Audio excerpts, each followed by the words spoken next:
அதாவது என்ன கேட்டீங்க நீங்க காப்பி போட்டு கொடுறான்னு சொன்னீங்க. ஆமா நானும் வந்தேன்.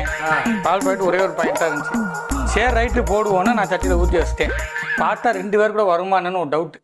சரி அதான் கடவுள் இருக்காரே அவர் பார்த்துக்குவார் அப்படின்னு மனசோட என்ன செஞ்சுட்டேன், ஊற்றி வச்சுட்டு நான் பார்த்து 10 வச்சுட்டு அடுப்பேன்.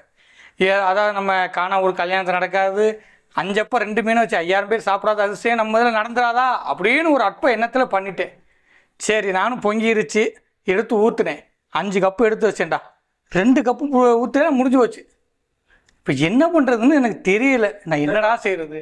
5 நிமிஷம் சோமன்றதுக்கு ஒரு சொப்பு தண்ணி தான் முடிஞ்சிருக்கும். இது கூட தெரியல உனக்கு. இல்லைன்னு வச்சுக்கோ, எத்தாப்பெல்லாம் பால் கடை போயிட்டு வாங்கிட்டு வந்தா வேலை முடிஞ்சு. இல்லைடா நம்ம ஐயர் ரொம்ப நேரம் சாட்சி சொல்லுவாங்க, சாட்சி சொல்லுவாங்கன்னு சொல்கிறாரு. சரி நம்ம ஏதாவது ஒன்று பண்ணி பார்ப்போம், ஏதாவது சொல்லுவோன்னு நானும் பார்த்தேன். நம்ம நேரமாக என்னவோ நமக்கு அமைய மாட்டேங்குது. என்னத்தை சொல்ல வாங்க போங்கடான்ட்டு.